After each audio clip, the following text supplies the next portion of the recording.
the new PTB is out and I have played, seen the changes in first hand, and to sum up this entire video, some of the changes are really good and some others are a step in the right direction, but they need some tweaks in order to be healthy for the game.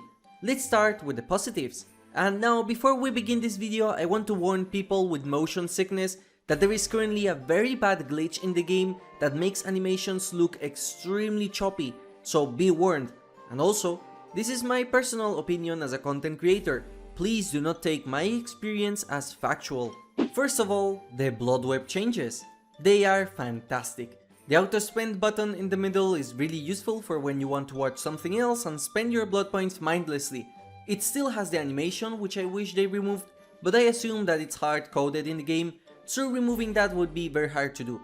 I also really like being able to automatically purchase stuff from further nodes. It's something that I am sure many will be using a lot. And keeping the ability to hold in the settings options is a nice way of preventing people from blaming behavior of purchasing the wrong stuff accidentally. My only wish, if possible, is to remove the level up animation, as it consumes a lot of the time that is not necessary and it should be instant. The moment a Bloodweb is finished, a new one should start immediately. Besides that, this is definitely a welcome change that I would rate a 9 out of 10. The heartbeat indicator is a massive W. It is completely optional for people that do not need it, and for those that do, it's the best solution to not being able to hear the terror radius and lullaby. It also looks really cool and the beats of the heart are synced with the heartbeats of the actual terror radius. It's really actually very well done. The one thing I kinda don't like, but that's me personally, is that there is a heart in the middle of the screen whenever your physical heart is not visible, which in my opinion looks slightly weird, but honestly, I would rather they keep it in the game because it's an accessibility feature, and the more accessibility we have in DBD, the better it is for the overall community. Amazing change, 10 out of 10. Gas Heaven and Blood Lodge have changed, and honestly in a very good way as far as I've seen. First of all, the maps have changed in layout, and let's start with Blood Lodge, which in my opinion is smaller than the past version, but it's also very dense. The pallets spawn all around the map, whereas the middle is empty except with the main building, and this can lead to very long chases because you can chain loops very easily. This was also a problem in the original Blood Lodge, so either way, making it smaller is an overall buff for the killers and especially stealth ones, because now there is a lot of clutter and high walls everywhere, like a lot of dumpsters have spawned in order to give cover to both killers and survivors alike. This might be a nerf to Trickster, Huntress and even Deathslinger, but it's a slight one. I also really like this pallet that spawned basically at the wall borders, as it removes some natural dead zones that Auto Heaven maps used to have before this change. Gas Heaven has drastically changed, and I think the map is still huge, especially compared to Blood Lodge. The new car wall loops are really unique and add to the atmosphere of the maps. And also a significant change that they have added is that one of the walls inside the garage will be open now, and I think that's a Billy Nerf because there is a tech with loper chains that won't work anymore. It's a change in how this building is going to be played, because normally those walls are always closed, and it's a serious change that shouldn't be looked over. Either way, the Gas Heaven rework was very needed, and as long as it doesn't promote whole W tactics, I am happy with it. I still need a lot of time to assess whether these maps play nice or not, but my PTB experience as a killer was slightly good.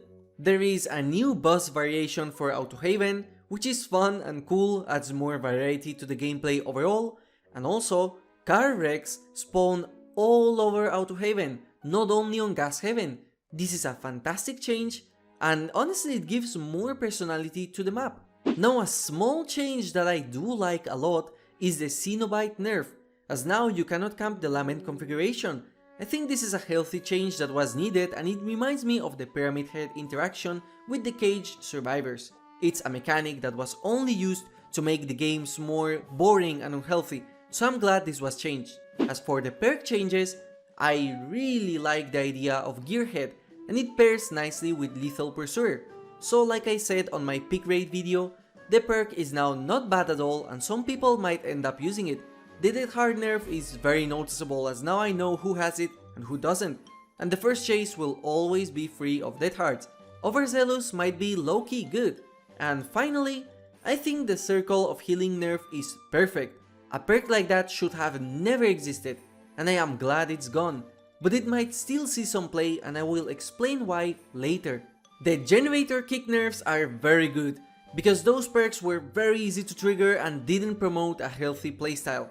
I am however very dissatisfied with Pain Resonance, because I think that perk was one of the best perks in the game in terms of design, and I thought the devs hit a gold mine for a good, strong perk, viable in high play, that wasn't free.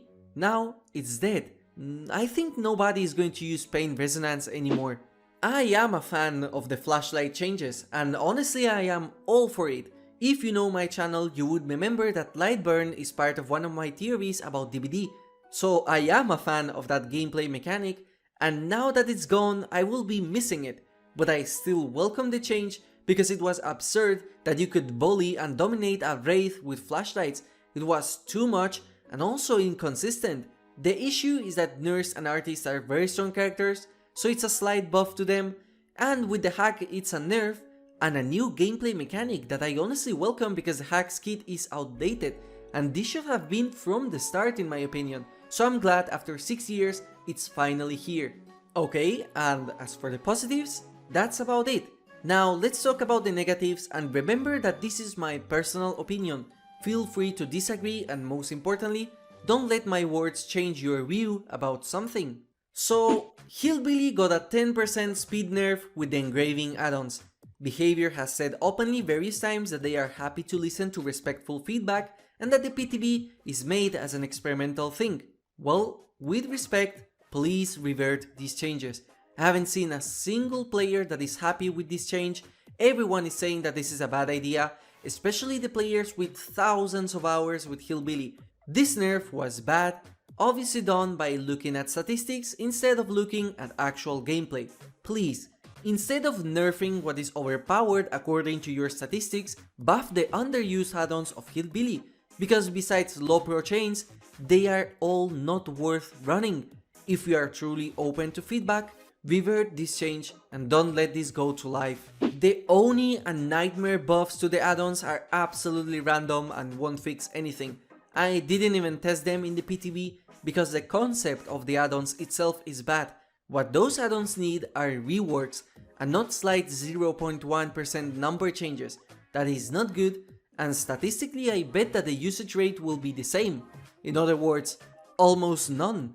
And now, what most people are interested at, the health changes. This is by far the most impactful change that they have added in years. And let me say this straight, the healing changes, as they are implemented in the PTB, are not good, and I think they need to be tweaked before they go live. So, medkits have all been nerfed, including the add-ons. Every single add-on for a medkit has been changed in order to be worse, so it's either lesser numbers or worse effects than before. All medkits, especially the high tier ones like the green and purple one, are now almost as good as the brown one, and in my opinion this is good. I always felt like equipping a medkit was necessary because of how broken they were, and you could remove the pressure the killers put on you with a single item usage. It was absurd and completely killed the hit and run meta, so characters like Sadako, Wraith, Ghostface, all of them suffered from it.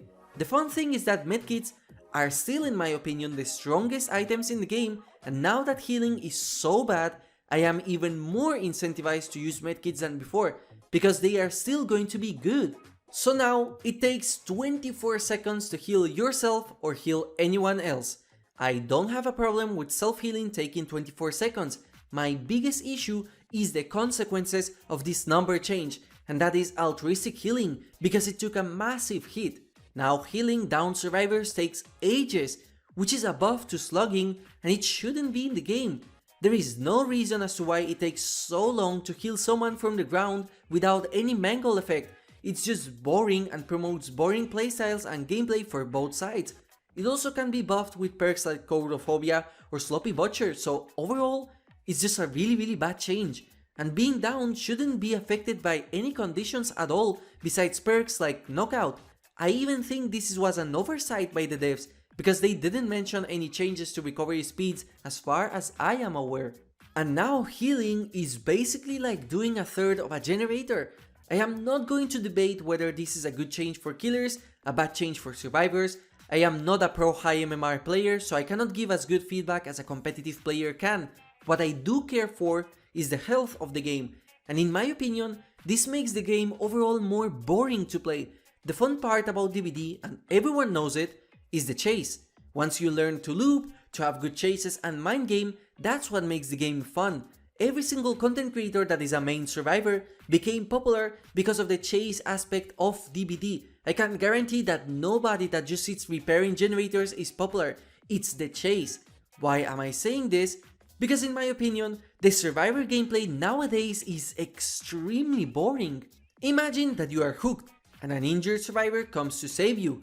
Now, it takes 24 seconds for that injured survivor to heal you, and later 24 seconds for you to heal your savior. That's 48 seconds, not even adding mangled into the equation, where you're just holding a button and doing skill checks. That's not bringing the hemorrhage changes either, where all your progress can be reset to 0 if the killer catches you healing. That's just boring. It's not fun to anyone, and it will lead to Dead by Daylight becoming a boring game. DBD is becoming way too competitive for what started as a passion project to bring horror characters into the same game. Survivor gameplay is just boring, and now if you try to get into a chase and you get injured, you get punished drastically by it, which is good, but you shouldn't be punished for finding another survivor and wasting both of your times into healing for 24 seconds. Altruistic healing should be sped up at minimum. Circle of Healing and Autodidact especially are literal counters to the altruistic healing meta. Now you need to run healing perks in order to compensate for it, which is the same problem the game has always had. Bring perks as band-aids to gameplay problems. We are just moving from one problem to another one without fixing anything. Survivors will play safer than ever and rush generators faster than ever, because staying in the match is pointless. The game is just becoming so boring that I don't want to play Survivor anymore. It's miserable, and 8 seconds might not seem like much, but I find it hypocrite that the same people saying that are the ones that know that each second in a DBD match counts. The game should promote chases over hooks and generator defense. I think True Talent's pain idea is really cool, where instead of hook states, the game rewards killers of inflicting pain and suffering to the survivor, which actually fits the lore of the game. When you think about it, it doesn't matter if a survivor escapes or dies, because they will return to the match later, but making a survivor miserable by constantly injuring and downing them makes way more lore sense, and promoting killers to constantly go for chases instead of tunneling or camping would lead to healthier gameplay. Right now, with these changes, the game promotes unhealthy playstyles like slugging, camping, tunneling, and I know it's been in the game for a long while, but now it's worse than ever. There is no reason to not abuse these things as a killer player, but of course, introducing an entirely new gameplay aspect for DBD is a very serious change that would take a lot of time to implement, so it's understandable why they are not trying out options like these. As a killer main, I like these changes. I like that now my hits are more impactful. I like that now more perks and killers are more interesting than ever, like Oni or Sadako. And I also like how Autodidact is now a viable pick that might become meta, or perks like Gift of Pain, Blood Echo, Colrophobia, all of those perks. I also appreciate a lot that Behavior is implementing game-changing stuff in the PTB. This is fantastic no matter if the feedback is bad or not.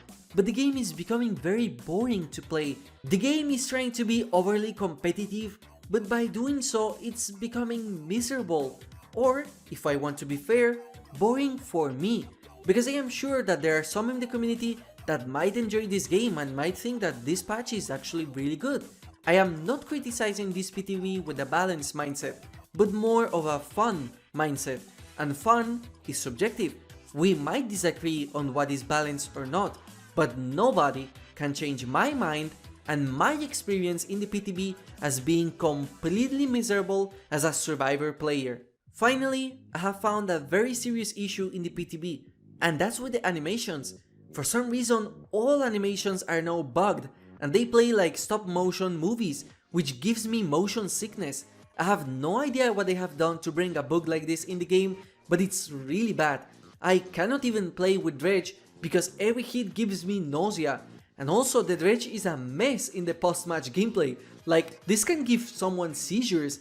How did this break so bad? Anyways, remember that this is my personal subjective opinion, so don't take my words as gospel. If I ever play Survivor, I am running autodidact from now on.